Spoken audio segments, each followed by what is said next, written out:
Hi everybody. So, I want to start with my journey. 6 months ago, I launched my company. And today, we're valued at millions. Everybody thought we couldn't grow that fast. But then we built a brand so strong that people look at me and say, she figured it out. My mornings start with strategy calls and end with celebrations. And that's why today I stand in front of you as a successful entrepreneur willing to tell you how you can do exactly that. Okay, except none of that is true. Not yet. This is the story that we've made to believe. The viral narrative of overnight success.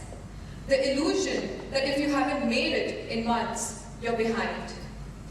In today's world, we are overly influenced or overly aware.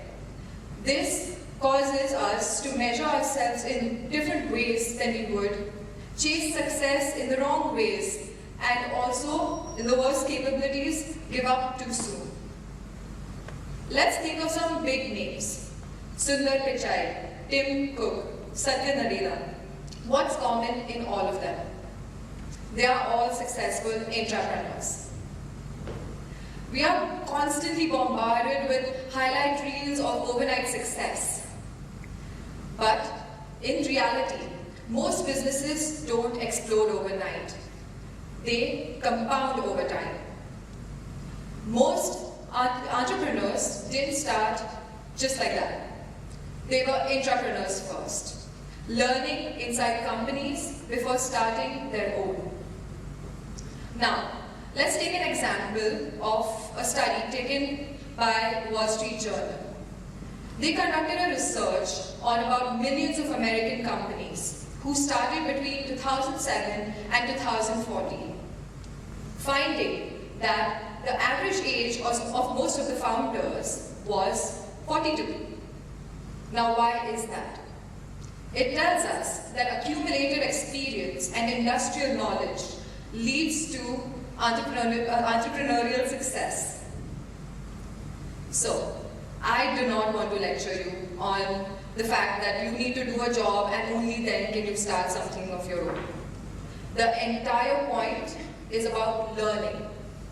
Learning through everything that you do and simultaneously putting in the hard work. I myself have made very different decisions in life. I have covered almost all boards in India, right from SSC, IGCSE, ICSE, CBSE, and distance learning like IGNOU and NIOS. I learned one thing. I hate studying, but I love learning. Learning from books, people, mentors, and most of all, my mistakes and others' mistakes.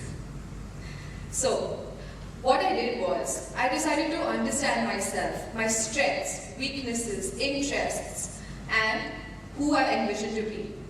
That is, an entrepreneur. Upon which, I kept bugging my mom on any work that she could give me.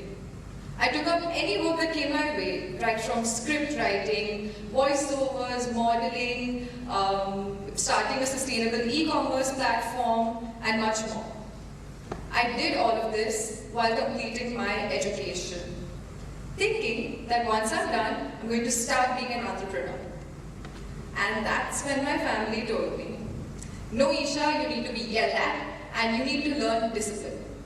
So I stepped outside my comfort zone and started a job in sales at a co-working space, where I met all kinds of people from all kinds of fields and learned the harsh reality of rejection in sales. Funnily, I kept on expanding my own job role, taking up as much as I could, wanting to learn more and more. After about a year, I shifted to a legal tech firm, where they help people create wills online.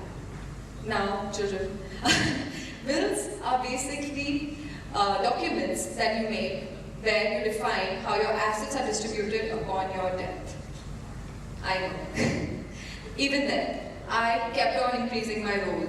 I took up everything, right from tech, marketing, sales, operations, everything. And that's where I learned.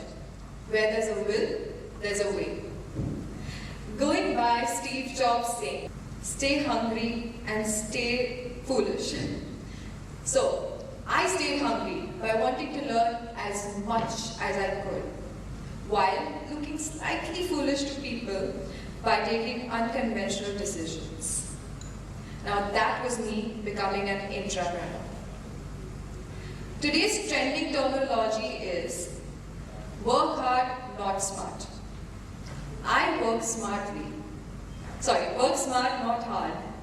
I work smartly by wanting to learn as much as I could by choosing entrepreneurship.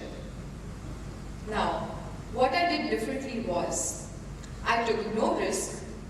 I worked at a company, learned everything that I could, and got paid while doing it. So, little smart, right? Anyways, so I would like to leave you with one thought, which is focus on your long-term goal while adapting to your short-term plans. Because a pond evaporates, but a river, it keeps flowing. Thank you.